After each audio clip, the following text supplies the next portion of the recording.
Hello, everyone. Welcome to Where's the Line, where we explore the gray areas of life. My name is Jane Liu, and I am with my co-host, Sabrina Fruhoff. I am really pumped today. Today, we have a special guest with a very hot topic. Yes, I'm so delighted that we have my dear friend on, Ellie. Eliza. I actually never called you Eliza, but is that, do people call you that? I know my name's all over the place. Hi, I'm Elizabeth or Ellie or Eliza. Any variation of Elizabeth, but Beth, I'm okay with. I was bullied by a Beth, so I'm like, maybe not Beth. Yeah, we have Ellie Rosenbaum on, dear friend of mine. We met through a mutual friend. Shout out to Loria. Oh my gosh, love her. Love her. If she will be listening, I'm sure. But yeah, so excited. Ellie, you and I were talking at Loria's wedding actually about this topic. So it's such a pleasure to have you on and share a little bit more perspective around religion and faith and where's the line. And I think you're very well suited given your background and where you came from. So super pumped to dive in, but I would love for you to share a little bit more with our audience on your background, where you came from, and so that they can get to know you a little bit better. Of course. Before I dive in, I just want to apologize if you hear any bells jingling in the background. I have 2 cats, got a new cat, and they might be roughhousing in the background. So just in case anyone's hearing the audio there. Not sure how easy it is to edit out jingling while I'm talking, but anyways, yes. So I was raised in the Roman Catholic faith ever since I was born. I was baptized, and then I was confirmed. And I had religious ed every Wednesday night. It was really drilled into me as part of my identity growing up, big part of my family, extended family as well. So, and it was a huge part of my life until it wasn't. And I had, really negative experiences, really positive experiences, both of which, either side of things have really stuck with me into adulthood. So I'm very excited to talk about them and even a little bit nervous. We were talking about how this is going to be a little bit more of a hot topic. So I hope I don't, apologies if I offend anyone, but I also want to preface all of this is through my scope. Obviously, my experience is not the experience that everyone else has had, especially, specific to the Roman Catholic faith. I still think religion can be a really, really good thing. So I just want to say that really quickly. Amazing. And Sabrina, I know we're talking about religion today. So before we even get into all the questions, what has been your experience with faith, with religion, with church, all that? Yeah, thanks, Jane. So I was also raised Roman Catholic, and my parents sent me to church every Sunday, and they would give me a hard time if I didn't want to go. I was also baptized, confirmed, communion, all the things. And my grandmother, if she was listening, she would not be happy that I actually stepped out of the church. And so did my mom too. So over the years, and it's going to be interesting to hear how Ellie talks about it. But yeah, my parents have also separated themselves from the church over the years. And as a result, not as a result of theirs, but I stepped away, and now we can talk about it more openly. And that was driven by many things, but obviously the church has been in the news for a lot of reasons. But also, I don't know how it works here, but in Europe, you have to pay a lot of taxes to the church. And so there's a lot of money, and I just really try to figure out, is it worth it for me? And then I had my own issues. I started questioning a lot of things. I do believe in a greater power. I do, whatever you want to call it. I believe in the universe. I'm a spiritual person. I do think there is a bigger power out there. And if we connect our intuition, we can follow that path. But call it universe, call it God, call it Allah, and whatever religion you want. I do think there's a higher power, but I'm not associated with the Roman Church anymore. What about you, Jane? I'm Chinese American. I grew up in Beijing, and so Christianity, Catholicism, it's not really a thing where I grew up. Growing up, I think the biggest, and this is where I don't know what faith my family was at the time. We did go to temple, but I think it's a lot more of a tradition rather than a particular faith. I'm sure there's a lot of people who are who go to temple for faith. I think for us, it was more of, for these particular holidays, for these particular scenarios, we would go to temple, and we would, there's different gods that we would kind of worship and stuff, but it was not in the same way that I see religion here in more of a Western world. So at least that was my experience. It probably falls into like Buddhism growing up. Then we moved to the US, and my family kind of started taking on like the Christianity faith, and my parents did go to church. I had a community in church, but I was never baptized. So like maybe not officially considered a Christian myself. That said, I think Sabrina, what you shared does resonate with me, that I do believe there is something beyond or something bigger. And a lot of times, and when we were preparing for this podcast, I was thinking like, well, sometimes when I feel like things are out of control, I do like want to give up this sense of like control and give it away to something bigger so that I can like almost like have a sense of relief. So for me, that's kind of my experience. It's not one particular faith. But yeah, it's been quite a journey for me when it comes to religion. Ellie, I know you mentioned when we were chatting previously that you did ultimately leave the faith and the religion. Can you talk us a little bit more about your experience there, how you identified, or what are the reasons that you identified that ultimately lead you to that decision of leaving the Catholic religion? Yeah, absolutely. I mean, quite a few things. I could talk all day. I mean, there was a few things just while I was, young and I was going to religious ed, getting my hours, doing what I needed to do in order to get confirmed, because that was the end goal, to be confirmed in the Catholic faith, at the Basilica in downtown Minneapolis. And I remember trying so hard to fit in. I remember there being a sense of exclusivity, and I think that was more an issue with the community than it was with the religion at that time. We had moved to Buffalo, Minnesota. Shout out to Buffalo. And I remember not fitting in right away, being bullied quite badly, me and my brother, and really struggling to fit in with that community. Even my older sister and my parents having a hard time fitting into that community. We were altar servers as well, my brother, sister, and I. And so we would go up onto, the stage, as it were, with the priest and do the entire Sunday service. And it was supposed to be, you're not supposed to age, you're supposed to age out of it, essentially. And we never did, because all of the other kids in the community who were signed up every Sunday wouldn't do it. So then we were known as like the goody two shoes, the kids that were, always game to worship God in that way. And then when we entered into religious ed, we just didn't really have any friends, and when I did have a friend, they're always in a different class than mine. And then it got to be a point where, the education, the classes would read verses aloud, and that was it. And that was all we would do. And I would, the fact that I would question, where's the education in this? Because we can read this at home, or we read this in service. What are we learning? Would kind of put like a target on my back. And then when we would read aloud, that popcorn style reading, The anxiety that comes with that. Yes. And I mean, I don't know what it was with the educational system in Buffalo, Minnesota. Sorry, Buffalo, but none of these kids could read aloud. And so my brother and I would always end up reading aloud, because we grew up, my mom was a English teacher and librarian, and we just read aloud in our home all the time. And so it would end up us reading the entire time. And just stuff like, one time I brought the Da Vinci Code, because again, my mom was a library teacher, so I read a lot.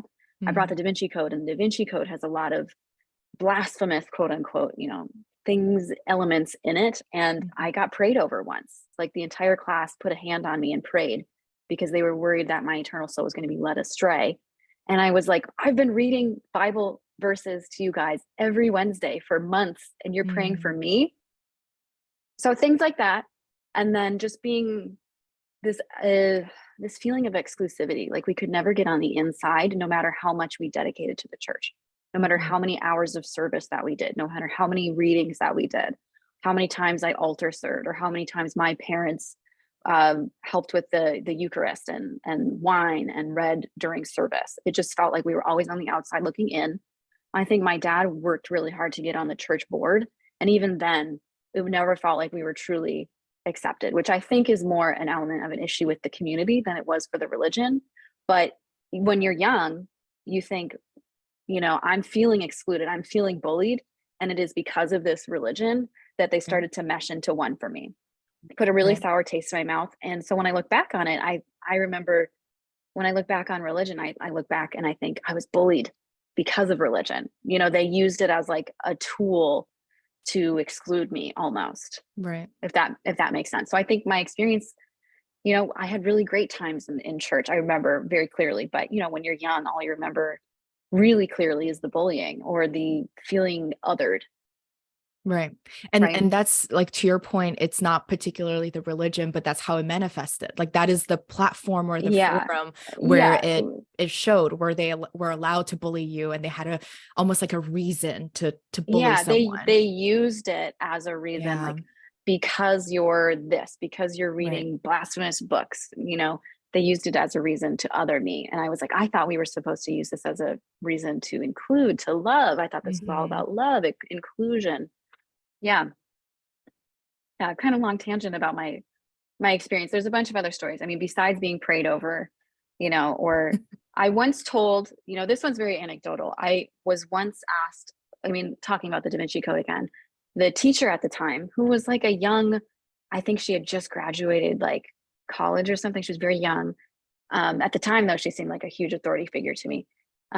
Or she was someone's parent. But she at the time was like, well, you know, the Da Vinci Code's in the fiction section. And I said, yes, so is the Bible. And I Mm. got sent out into the hallway. You know, I just was like, you know, I want to believe in God, but also let's be practical here. Like God didn't write this, men did. You know, let's think about this for a second. Yeah. Wow. Yeah.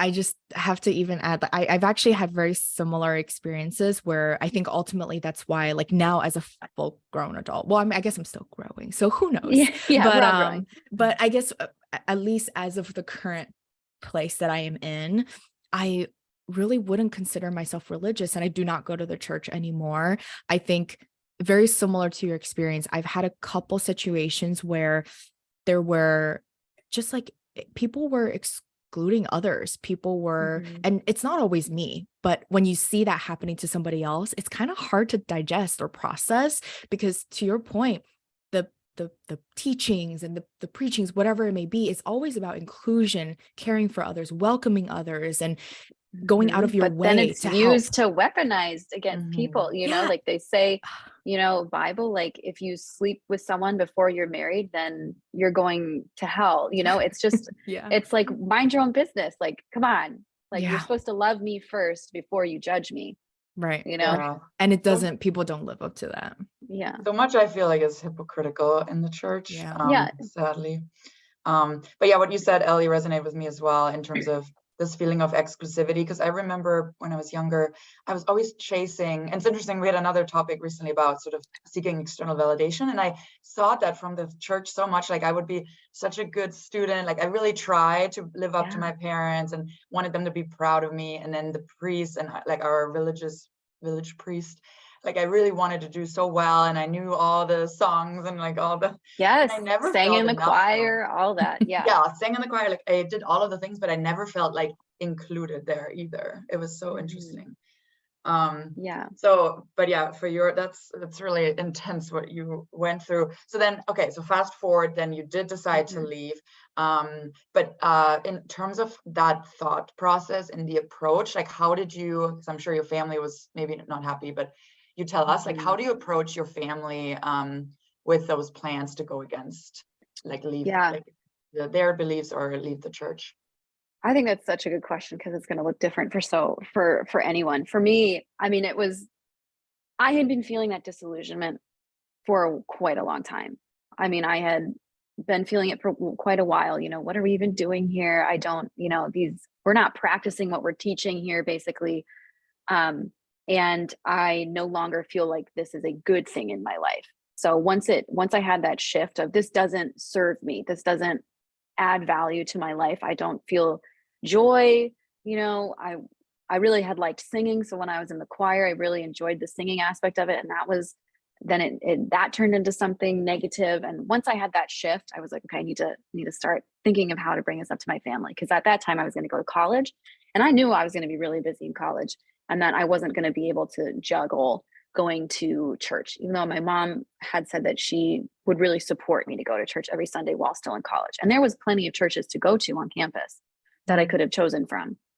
But when I had gotten to college and then I came back for, like the first holiday, or my parents were visiting me or something like that, and my mom asked me if I was going to church, and I said, no. How does that make you feel?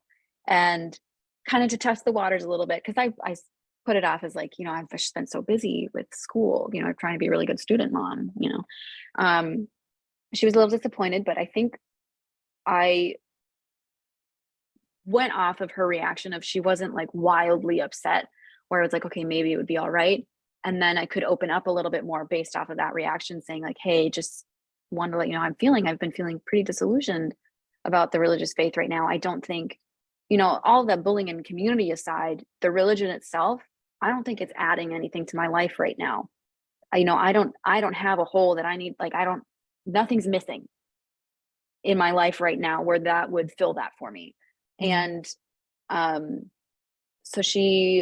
because I knew it was her, that I was going to be a little bit more, would take a little bit more time to get used to it, because it was her family that I found out was pushing the religious aspect, the Catholic aspect.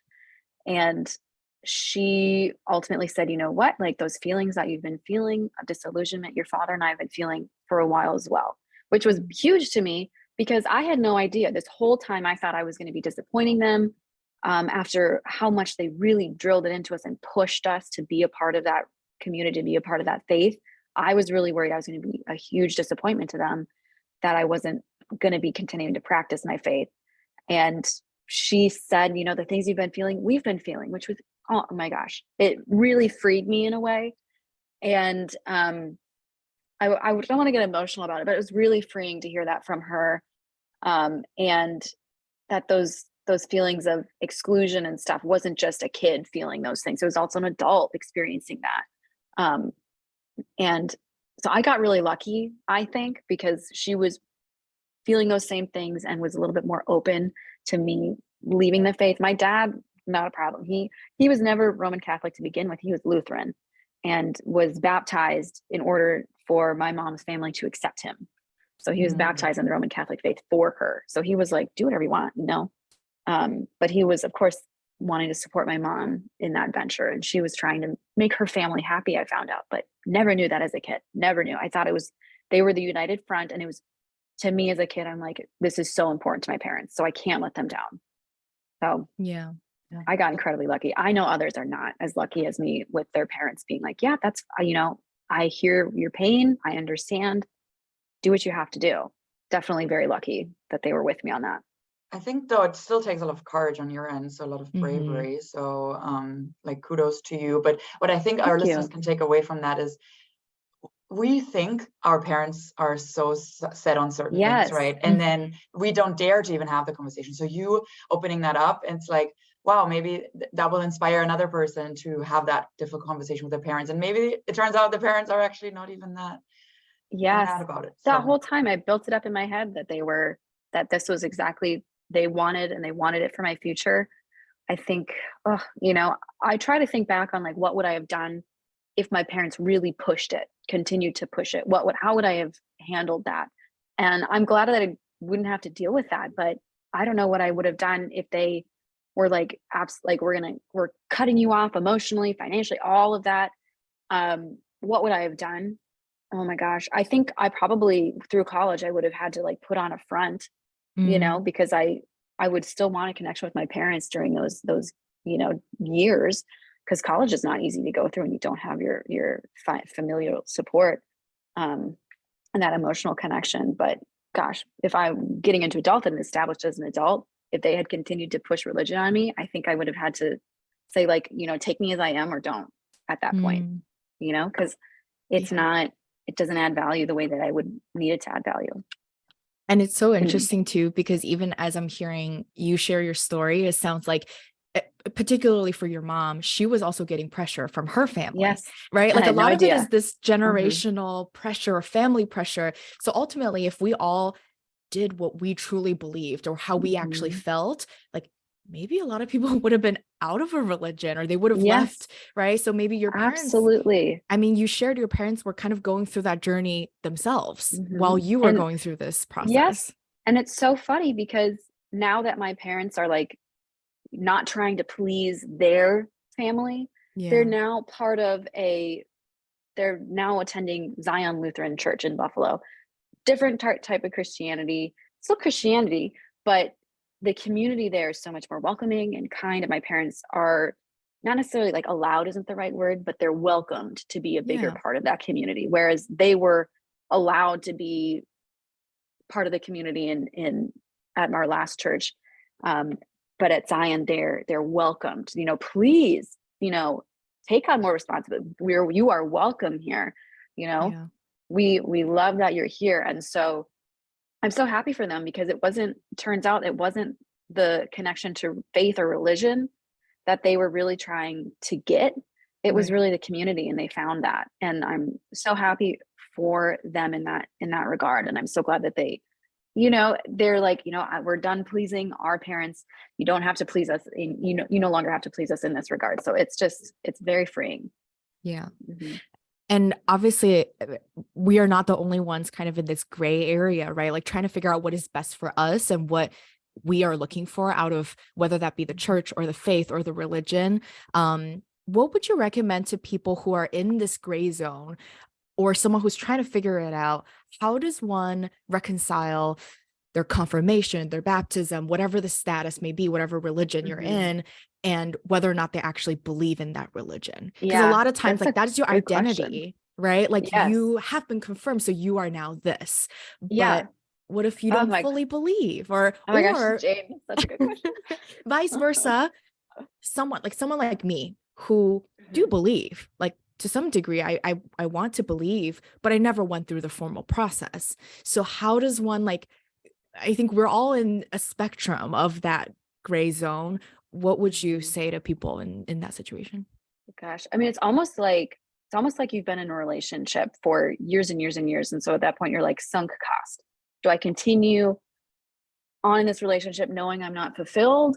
Because I put so much work into it, because it's my identity is like soldered to this religion, to this faith that I've been following for years and years and years? Or do I, take a leap of, again, faith and try something new, even though I've got sunk cost over here? I've put so much time and energy over here. It's such a leap of faith. But I think you need to take a step back and question, is it a connection to God that I want? Or is it a connection to a community, to a support system, something, is it a connection to God, or is it both? You know what I'm saying? Because I wouldn't want someone to approach church and be like, I want a community, strictly community. I don't need religion. I just want friends. I just want a support system. You don't need to go to church for that. Right. Identify what you need, what you want, because I think that you can have a connection to God outside of a church, outside of a place full of people. You can talk to God whenever you want. You don't need to go to a place for that. Right. I think that's also a lot of times the tough part about people who are struggling with religion is, I think, oftentimes that they need something to facilitate it. Yes. And it's tough because, like, I think for all of us, we talked about like the social acceptance as one component of religion. I think a lot of times people go to religion thinking they will receive the community that it promises, and then it doesn't. And then there's this exclusion experience or this bullying, whatever it may be. And then people have trouble, because it is so associated to religion, that they have trouble separating the two. And to your point, maybe what you need is a community that is welcoming. That could come from anywhere. A found beyond. family. Yeah. Exactly. And maybe it is religion. Then yes, religion is your answer. But if you're looking for a community, if you're looking for welcoming friends and family, like, you could potentially find that elsewhere. And absolutely. Yeah. It's just so interesting. I think too, like, some of the churches are, Roman Catholic faith, I find, in my experience with Roman Catholic faith, it is so old school. It is so old school. And there's certain things where you're like, I've been really into true crime. I'm really, really into cults. And there's just like, there's an aspect of cult behavior that, I'm just going to say it, I have seen in the Roman Catholic Church, this idea where you enter into the cult and it's love bombing, right? You are loved. God loves you no matter what you do. And then it starts to kind of pick you apart a little bit. This idea that without God, you are inherently bad. You are not worthy. You need to continually fix and improve yourself, because you as you are is not enough, not good. So without God's love, without his forgiveness, you are inherently bad. And that is something that is practiced in cults. They break you down and they take away your critical thinking, and they make you think that without them facilitating a connection, you're nothing. And I see that in a lot of like that teachings that I was getting when I was at church. And I was like, I just, I would like to believe that I am inherently good without God. Right. Right. I would love to believe and be optimistic that that's the human condition without any intervention of Jesus and God and all that. I want to believe that we're all whole and we're not inherently sinners. So I'm just like that theme over and over again wasn't about it. I'm getting flashbacks right now. Yeah, I'm like, I can see it. We're like processing it in real time. But yeah, back to this hypocrisy, right? Like, yes, the love bombing starts and they claiming it's unconditional love. God will love you forever. But then when you sin, like they institute all these like things, right? Like sins, like this is a sin, masturbation is a sin. But then it's also, like those are things that are scientifically proven to be good for you, right? So like when science and religion clashes, so many times that's happened, right? Where it's just, it's like when you start to apply your critical thinking, which you did, which so many people do, it's like, what are we doing here? And this is crazy. All these initiation ceremonies, first communion, baptism, and then you're doing, you're being confirmed. I'm like, what are we, a sorority? Like either I'm Christian or I'm not. Like, how many things do I got to do to say that I'm like here, that I've put in the work?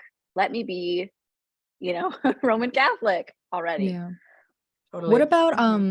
What about situations where I know Sabrina earlier mentioned like there's a lot of news articles about like actually a lot of negative things about the church, or whether that's Catholicism, whatever it may be. You'll see it in TV shows too. I think like The Last of Us with Pedro Pascal. Oh my gosh, I love him.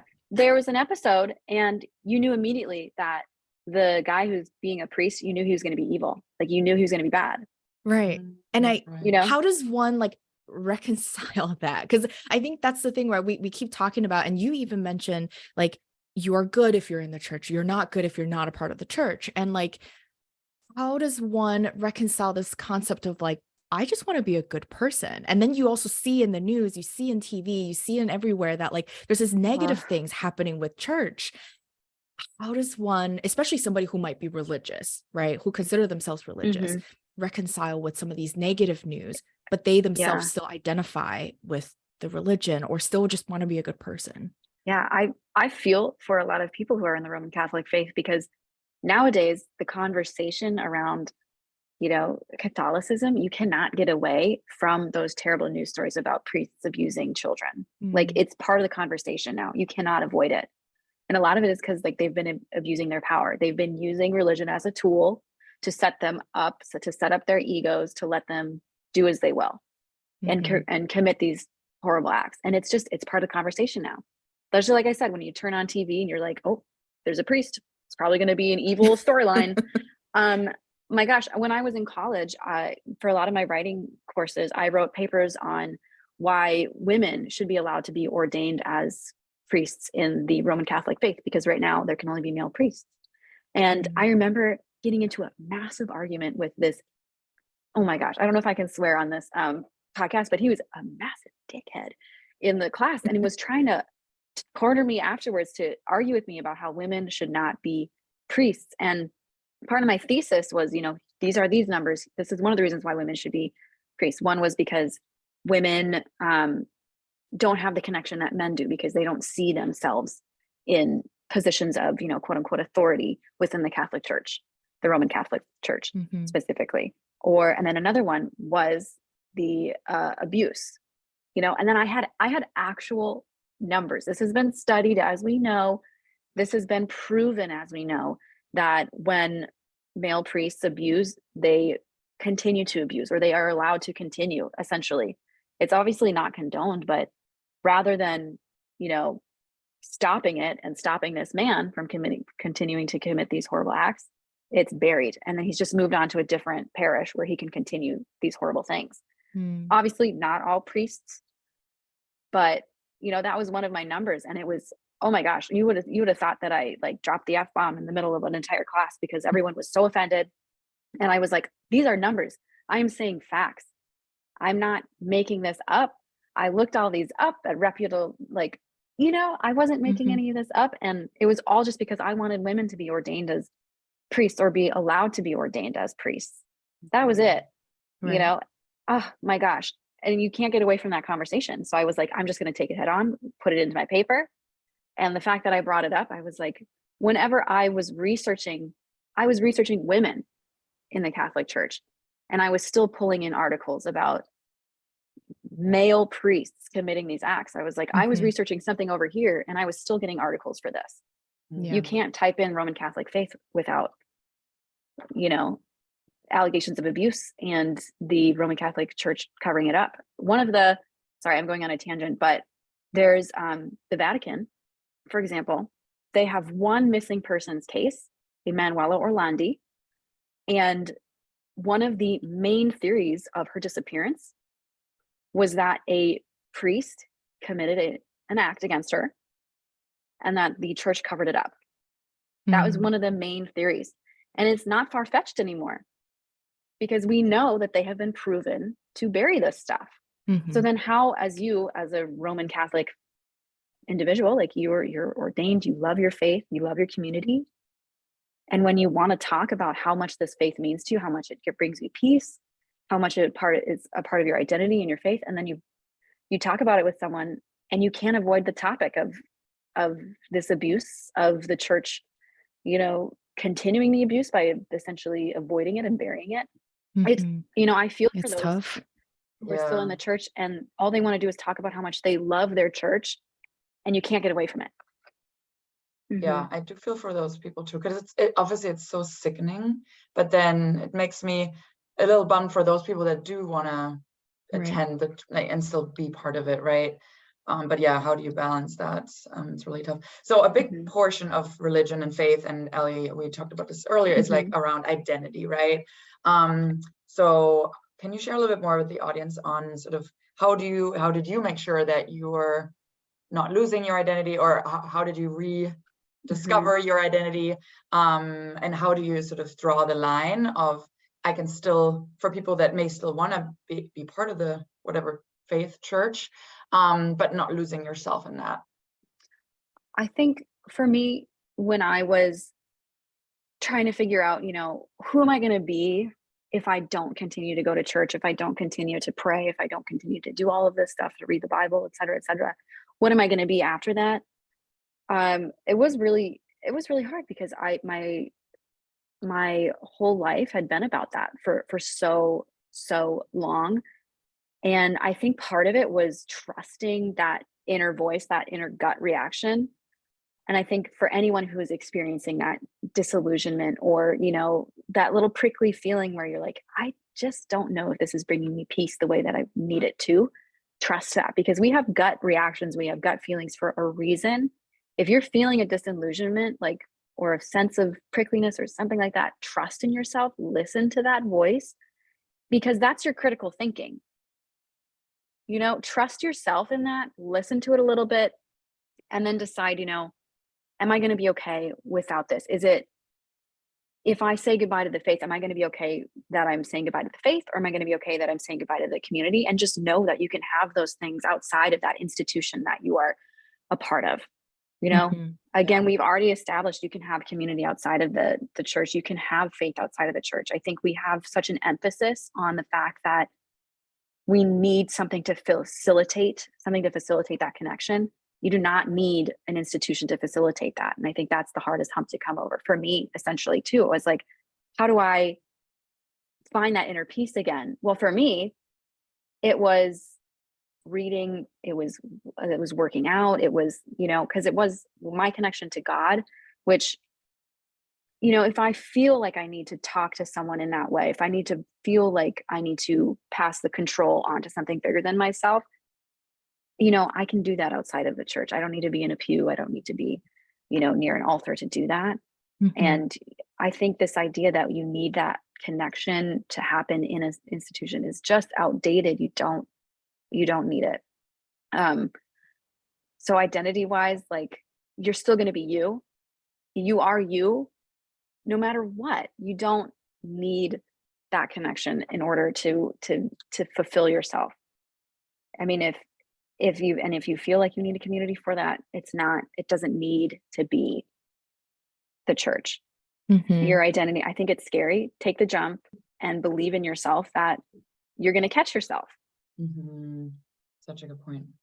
Yeah. And it's always so scary too. I feel like, one of the questions we had for you, and now knowing that your parents actually went through that transition of finding a new community, a new church, a new like different level of religion that suits them more and it serves them, what would you recommend to people, or do you recommend people who say they start off really religious, they still want to be a part of the church, they still want to be religious? Do you recommend that they explore different options, especially if they're starting to experience that like disillusionment, right? All the feelings that you were mentioning to us are signals of, hey, maybe this isn't right for me. Do you recommend that they explore other options? Like what can people do if they still want to stay religious? Yeah. I think you do yourself a disservice when you don't, trust yourself and you don't explore, those other options. But I mean, if it's the community and you're happy within that religion, and you're, not just because of the religion, maybe you don't believe in the religion at all, but you're really happy with that community, that's great. Ask yourself if that's the true expression of who you are, because if you're really connected to that community, but you're not committed and you're not connected to the religion, make sure that you're really happy with that. And you're just, you're okay and at peace with that. I don't know if I personally, or if some other folks could be, like, if I was still a part of my Roman Catholic community, if I was there for the community, but not for the faith, I'm not sure if I could be comfortable, because a lot of that faith is about, like, a lot of that community is about the faith. But, gosh, just, I think you do yourself a disservice when you box yourself in. And I also think too, that if you bring it up to your family and they are very upset and, how dare you even question this, and they force you to stay, essentially, they're not forcing you to, they're not doing it for you, they're doing it for them. They're doing it for themselves. And then at that point, it's like, they're not protecting your peace. You have told them that this religion does not bring you peace. It does not fulfill you in the way that it does for them. You still want to be a part of the community, but maybe you don't want to be a part of their faith.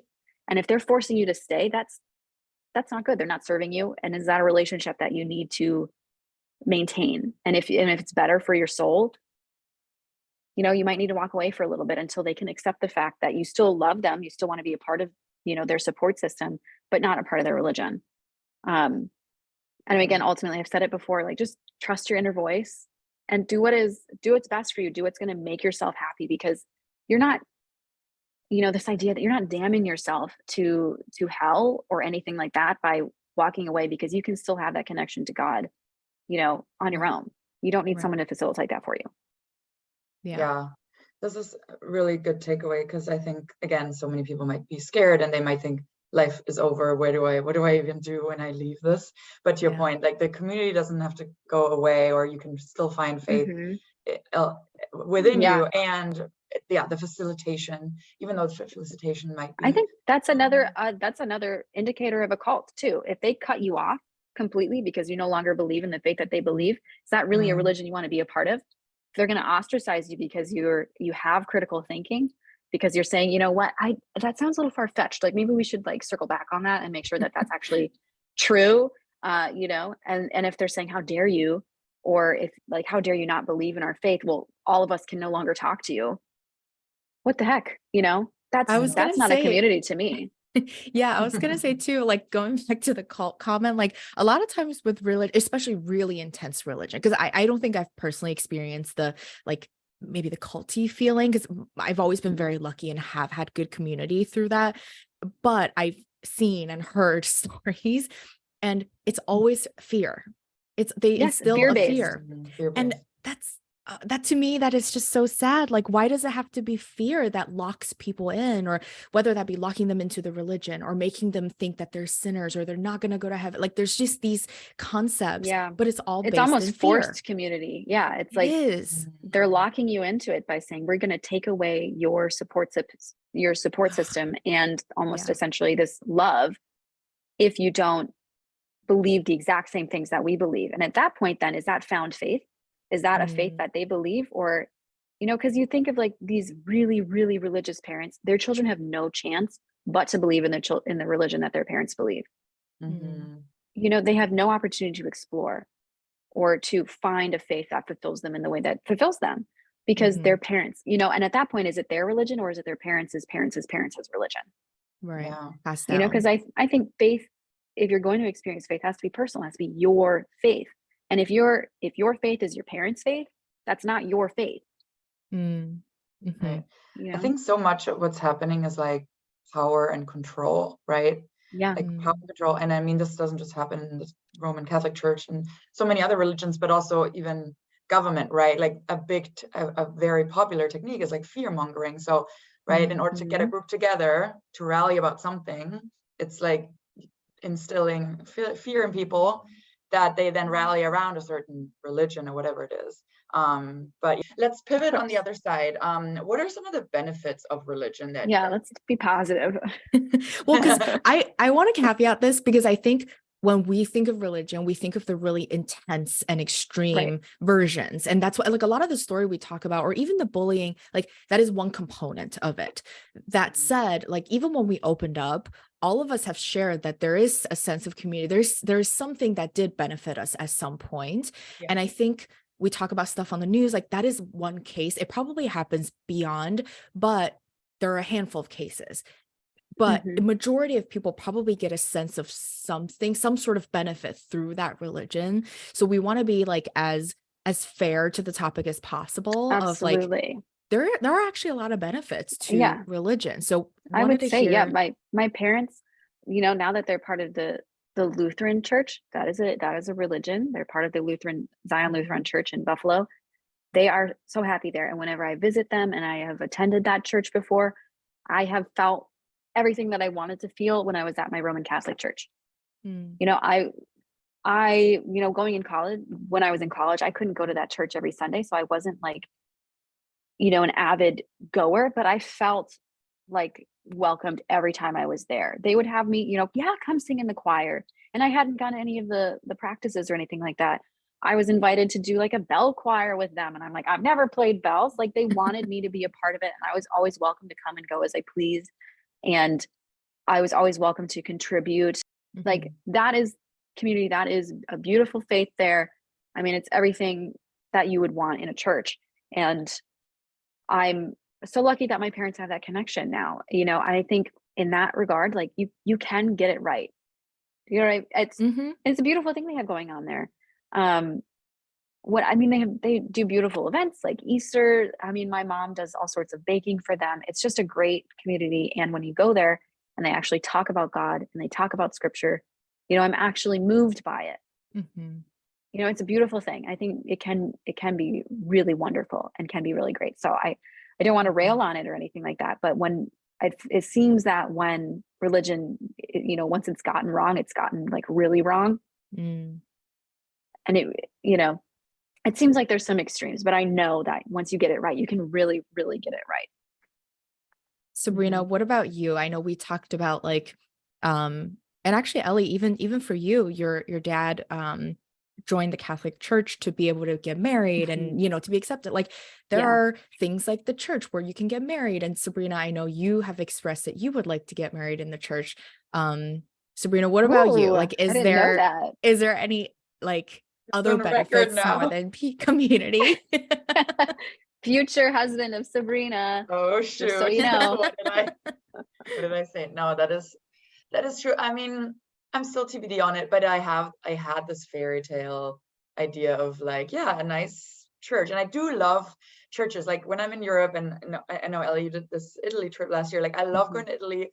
I love going to every church. I just love visiting. They're the stunning. Churches. So stunning. You should get married in the Basilica in downtown Minneapolis. It's right across from A and B.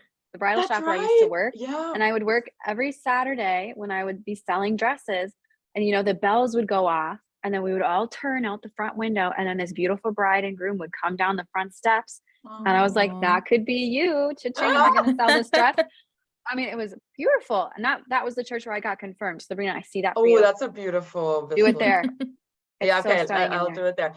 My mom visited me and we went there. She loved it too. So Ah, yeah, so I'm like, I am mhm. inspired by that, and I do cherish the physical churches.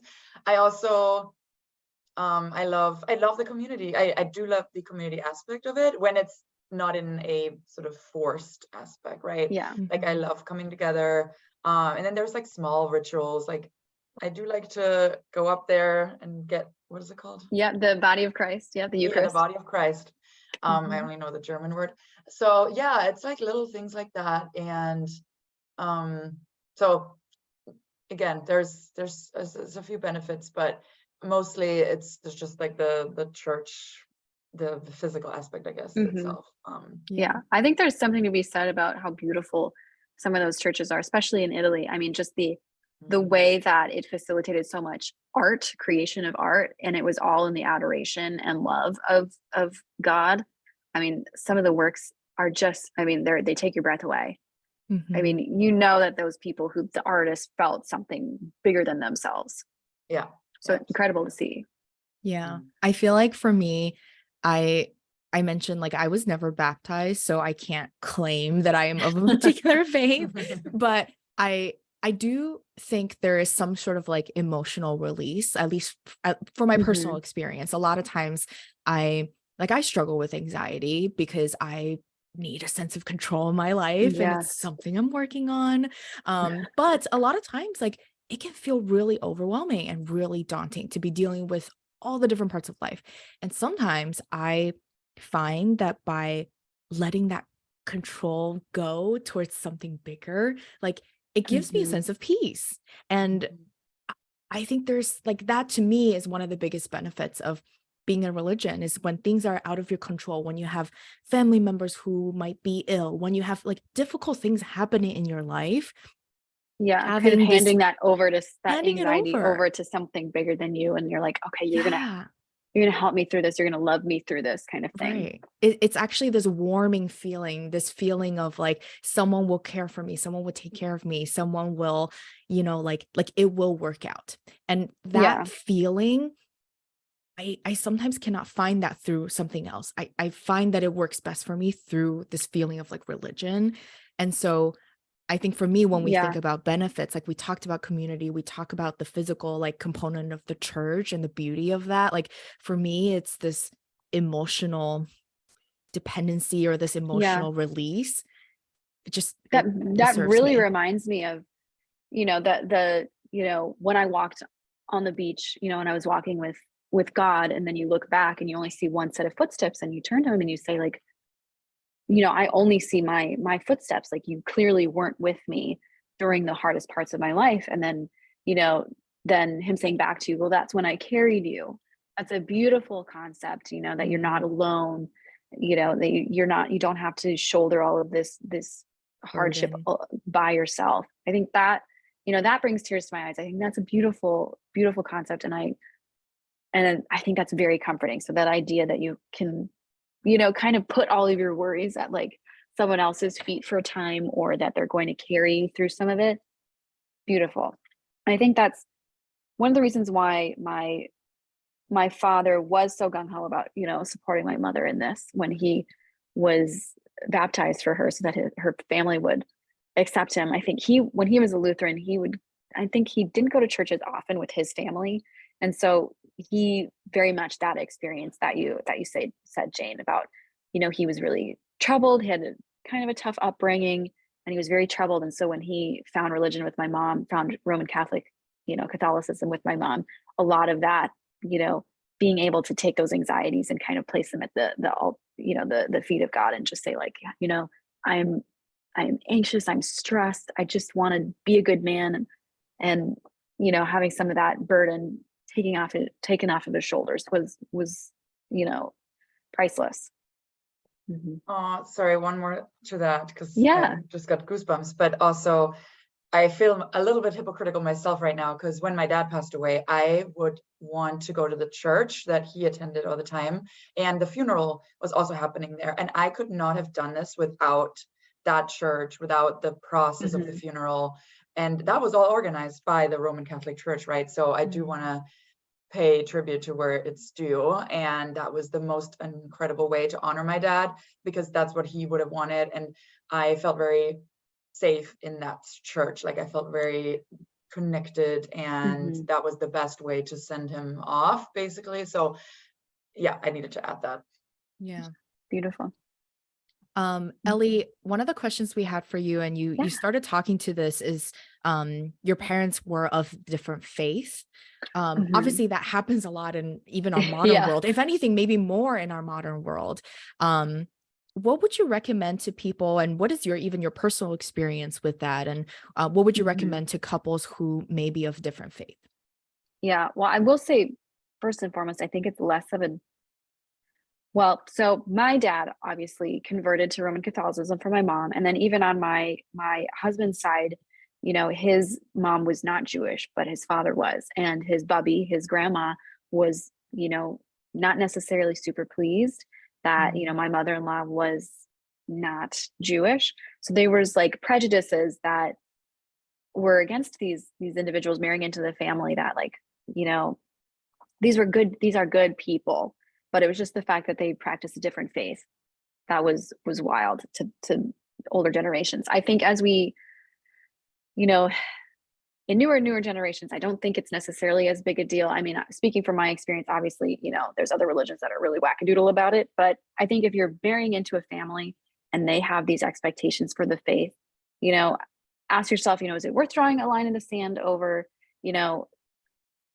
can you find peace with that religion, or is it absolutely a no-go for you? Because you want to, marriage is being able to obviously love this person and love them enough to compromise on some things, not everything, right? If you're marrying into a family and they're like, absolutely not, we will not approve this family, we will not approve this union because you do not practice our faith. And if you don't want to practice their faith, and, you know, do you love that person enough, and do they love you enough to say goodbye to that support system for you?